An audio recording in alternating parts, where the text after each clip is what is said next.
ما شاء الله لا حول ولا قوة إلا بالله العلي العظيم. أعوذ بالله من الشيطان اللعين الرجيم. بسم الله الرحمن الرحيم. الحمد لله رب العالمين.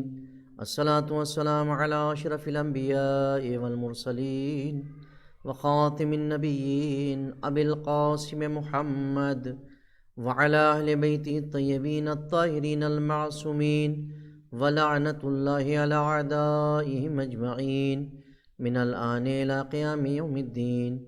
أما بعد، فقد قال الله تعالى سبحانه في كتابه الكريم: بسم الله الرحمن الرحيم. إنا أنزلناه في ليلة القدر وما أدراك ما ليلة القدر. ليلة القدر خير من ألف شهر. تنزل الملائكة والروح فيها بإذن ربهم من كل أمر. سلام هي حتى مطلع الفجر. صدق اللہ العلی العظیم. محترم ناظرین، السلام علیکم.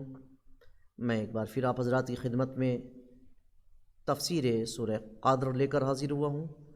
اس سے پہلے کی گفتگو بھی آپ حضرات کے اذہان عالیہ میں محفوظ ہوگی، جو کہ میں نے آپ کے سامنے بیان کی تھی، جس میں میں نے روایات آپ کے سامنے عرض کی تھی، اور آج پھر اسی بات کو آگے بڑھا رہا ہوں. کتاب کا نام آپ کو بتا دوں میں، تفسیر نور الثقلین، صفحہ نمبر 330. آپ اس کو دیکھ سکتے ہیں، اس کو مطالعہ کر سکتے ہیں. 329 330 جس سے گفتگو میں کر رہا ہوں. جو میں نے روایتیں بیان کی تھیں پچھلے اس میں، وہ آپ کے ذہن میں ضرور ہوں گی کہ یہ فوائد جو سورہ قدر کے ہیں وہ سب کو ملیں گے، سوائے 4 آدمی کے: جو شراب پیتا ہے ہمیشہ، جو والدین کا نافرمان ہے، جو قاطع رحم ہے یعنی رشتے کو ختم کرنے والا، اور شاجن یعنی وہ بھی رشتہ ختم کرنے والا. والدین کا نافرمان تو ظاہر سی بات ہے کہ ایک بہت بڑی بات ہے، اور انسان کو کوئی بھی عمل اس وقت تک فائدہ نہیں دے گا جب تک وہ والدین کا فرما بردار نہیں ہوگا. والدین کا فرما بردار ہونا لازمی ہے، جس کے لیے پروردگار عالم نے کہا کہ والدین کے سامنے اپنے شانوں کو بھی مت اٹھاؤ، شانوں کو جھکائے رہو، کیونکہ والدین کی عظمت بہت ہے. ہم اگر روایات و حدیث سے نتیجہ نکالیں تو نتیجہ یہی اخذ ہوتا ہے کہ خدا اور اہل بیت کے بعد اگر مرتبہ ہے تو والدین کا ہے. چونکہ روایات میں بھی کہا گیا ہے، نہ ہم ماں کی زحمت کا ایک لمحے کا حق ادا نہیں کر سکتے، نہ ہم باپ کا حق ادا کر سکتے. ماں جو ہمیں 9 ماہ اپنے شکم میں رکھتی ہے، خون جگر پلاتی ہے، رات اگر ٹھنڈ ہو، بستر گیلا ہو تو خود گیلے پہ سوتی ہے، بچے کو سوکھے پہ سلاتی ہے. لیکن اس کے علاوہ وقت ولادت کی تکلیف، خود بھوکے رہنا، بچوں کو کھلا دینا، اپنے ارمانوں کو ختم کر کے بچوں کے ارمانوں کو پروان چڑھانا، یہ ماں باپ کرتے. افسوس ہوتا ہے کہ جب بہت سارے نوجوان اپنے ماں باپ کے نافرمان ہو جاتے ہیں، اس وقت بہت تکلیف ہوتی ہے. صرف مجھ کو نہیں، خدا کو تکلیف ہوتی ہے. مجھے کیا ہے، ہمیں تکلیف ہونے نہ ہونے سے کیا ہوگا انسان کو، خدا کو تکلیف ہوتی، اہل بیت اطہار کو تکلیف ہوتی ہے. ایک شخص آیا، آپ سوچئے کہ ہم کیا کرتے ہیں اپنے والدین کے ساتھ، کتنا حق ادا کرتے ہیں والدین کے ساتھ، ہم جھڑک دیتے ہیں. لیکن ذرا غور کریے، ایک شخص آیا پیغمبر اکرم کے پاس، سلام کیا اور کہا: یا رسول اللہ، میری ماں بہت ضعیف ہے. ایک وقت ایسا آیا کہ میری ماں کچھ کھا پی نہیں سکتی تھی، یعنی ملائم کچھ کھانے کو چاہیے تھا. میں اپنے منہ سے کھانے کو، روٹی کو نرم کرتا تھا، تب اپنی ماں کو کھلاتا تھا۔ اس کے بعد ایک وقت آیا اسے لکوڈ کی ضرورت ہوئی، میرے پاس دودھ مہیا نہیں تھا۔ میں نے پروردگار عالم سے دعا کی، خدا نے مجھے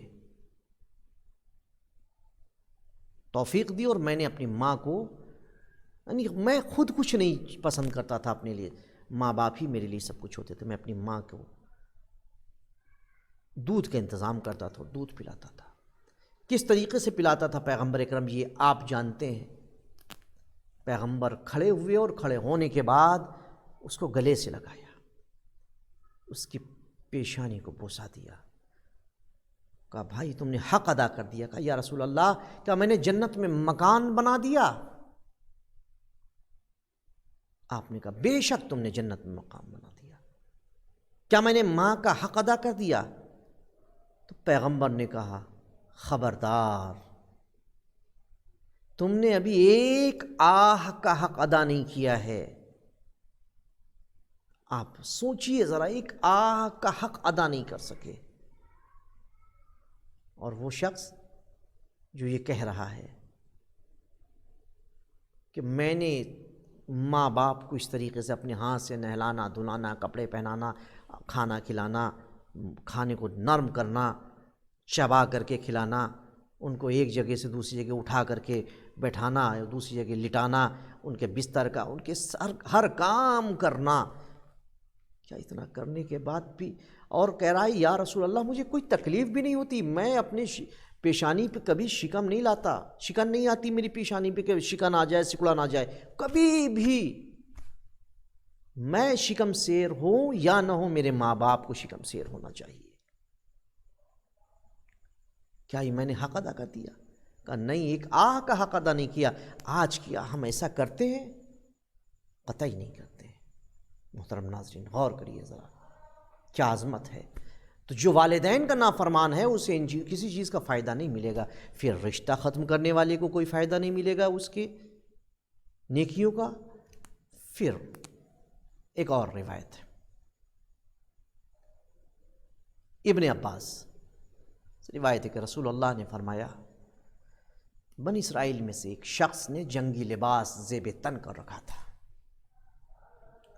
اس نے اسے 1000 ماہ نہ اتارا، 1000 مہینے اس نے اتارا نہیں اس زرہ کو، جنگی لباس کو، اور مسلسل اللہ کے راستے میں جنگ کرنے پر آمادہ رہا۔ یہ سن کر صحابہ کرام نے تعجب کیا اور اپنی آرزو کا اظہار کیا کہ کاش اس قسم کی فضیلت و افتخار ان کے حصے میں بھی آ جائے۔ تو یہ سورہ قدر نازل ہوئی کہ شب قدر کی عبادت 1000 ماہ کی عبادت سے افضل ہے۔ محترم ناظرین، بلکہ بعض روایت میں یہاں تک آیا ہے کہ والدین کی اطاعت کرنا، ان کی بات کو ماننا جہاد کرنے کے برابر ہے۔ یعنی برابر مطلب کہ اتنا بڑا کام نہیں ہے، جہاد جیسا ثواب ہے، عظیم ثواب ہے۔ اور ویسے بھی پیغمبر کی ایک اور حدیث ہے، بات آ گئی والدین کی تو عرض کرتا ہوں، پیغمبر کی حدیث ہے، لوگ پریشان ہوتے ہیں، پریشانیاں سب کے سامنے آتی ہیں، رزق کے حوالے سے پریشان ہوتے ہیں، تنگی ہوتی ہے۔ پیغمبر کے پاس ایک شخص آیا، یا رسول اللہ میں رزق کے حوالے سے بہت پریشان ہوں، میرے رزق میں اضافہ نہیں ہو رہا۔ والدین کے ساتھ نیکی کرو، خدا ان کے صدقے میں تمہارے رزق میں اضافہ کرے گا۔ کہا ہمارے والدین نہیں ہیں۔ کہا والدین نہیں ہیں تو ان کی قبر پر جاؤ، فاتحہ پڑھو، ان کے ساتھ نیکی کرو، خدا تمہارے رزق میں اضافہ کر دے گا۔ اس نے کہا یا رسول اللہ میں والدین کی قبر بھی نہیں جانتا ہوں کہاں پر ہے، چونکہ اس دور میں لوگ سفر پہ جاتے تھے، کئی سال ہو جاتے تھے اور انتقال راستے میں ہوا، وہیں دفن ہو گئے، معلوم نہیں اولاد کو کہ کہاں قبر ہے۔ پیغمبر نے کہا کوئی بات نہیں، صحرا میں جاؤ، یعنی جنگل میں جاؤ اور 2 قبر کے نشان بناؤ، یہ تصور کرو کہ یہ تمہارے والدین کی قبر ہے، اور وہاں بیٹھ کر کے تم ان کے لیے سورہ فاتحہ پڑھو، ان کے لیے نیکی کرو، ان کے ساتھ احسان کرو، اور پھر دعا کرو پروردگار عالم سے، پروردگار عالم تمہارے والدین کے صدقے میں تمہاری مشکل کو دور کرے گا اور ان کے صدقے میں تمہارے رزق میں فراوانی عطا کرے گا۔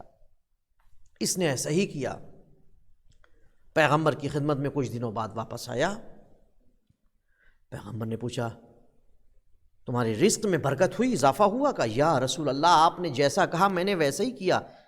آپ نے کہا میں صحرا میں گیا، جا کے میں نے قبر کے نشان بنائے اور یہ تصور کیا کہ میرے والدین کی قبر ہے، میں نے وہاں ان کے ساتھ نیکی کی، فاتحہ پڑھا اور جو کر سکتا تھا میں نے کیا۔ اللہ نے اس کے عوض ہمارے رزق میں اضافہ کر دیا ہے، آج الحمدللہ میرے پاس رزق فراوان ہے۔ محترم ناظرین، بہت اہم ہے والدین کا مرتبہ، ہم غور کریں، متوجہ ہوں ان کی طرف۔ انشاءاللہ ناظرین کل اس کے آگے گفتگو بڑھائیں گے، جب تک کے لیے آپ سے اجازت چاہتا ہوں۔ خدا حافظ، وآخر الدعوانا ان الحمدللہ رب العالمین۔